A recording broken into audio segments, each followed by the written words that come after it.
wake up call, a call for success.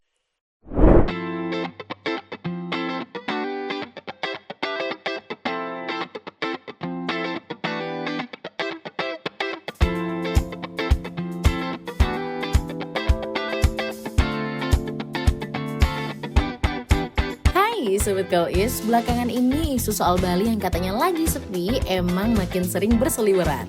Mulai dari hotel yang katanya kosong, restoran yang katanya kehilangan pengunjung, sampai narasi besar soal pariwisata Bali yang dianggap lagi turun drastis.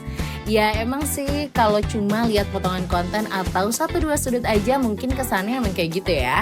Tapi masalahnya Bali tuh nggak pernah bisa disimpulkan dari satu waktu gitu atau satu tempat aja.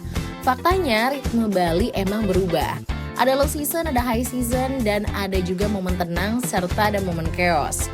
Dan semua itu wajar banget kok buat destinasi wisata sebesar Pulau Bali.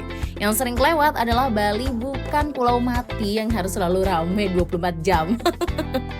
Kadang ya sengaja pelan, ngasih ruang buat bernapas mungkin sebelum akhirnya balik lagi ke mode penuh energi. Kalau ngomongin Bali dan malam tahun baru, rasanya nggak afdol kalau cuma bilang rame tanpa sebut lokasi. Karena kemarin nih di 31 Desember 2025 sampai 1 Januari 2026, titik-titik keramaiannya nyebar dan hidup barengan. Di Canggu nih misalnya, suasananya dari sore udah panas, ada area Batu Bolong sampai Pantai Brawa yang penuh sama orang, beach club, dan bar yang nyaris tanpa jeda. Terus menjelang tengah malam udah padat banget deh sama orang yang mau pindah spot buat nonton kembang api. Sampai beberapa orang bilang katanya shortcut di Canggu itu it's not a shortcut anymore. Geser dikit ke Seminyak ceritanya nggak jauh beda dari Peti Tengah sampai Kayu Aya, restoran dan venue party itu penuh sama reservasi.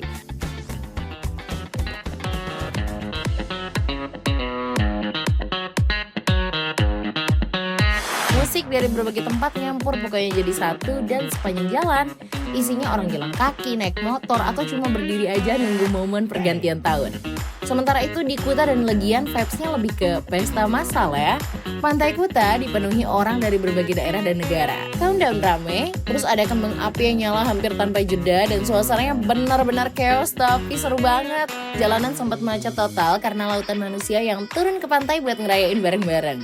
Gak cuma Bali Selatan, Ubud juga ikut hidup loh dengan caranya sendiri. Banyak resort dan restoran yang bikin private countdown dinner. Suasananya lebih tenang tapi tetap penuh orang ya. Di tengah udara dingin Ubud, tamu-tamunya kumpul bersulang dan ngerayain tahun baru dengan konsep yang lebih intimate ya kalau bisa dibilang. Tapi tetap eksklusif. Jadi kalau ada yang bilang Bali sepi, mungkin dia lagi gak ada di Bali.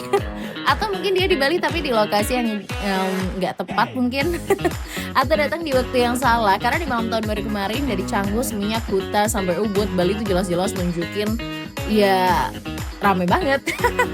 Kalau menurut kamu gimana nih Sobat Is? Bali tuh rame atau sepi ya? Boleh tulis di kolom komentar pendapat kamu. Sekalian like, share, dan subscribe channel kita. Sampai jumpa di perjalanan kita berikutnya bersama Wake Up Call, a call for success. See ya!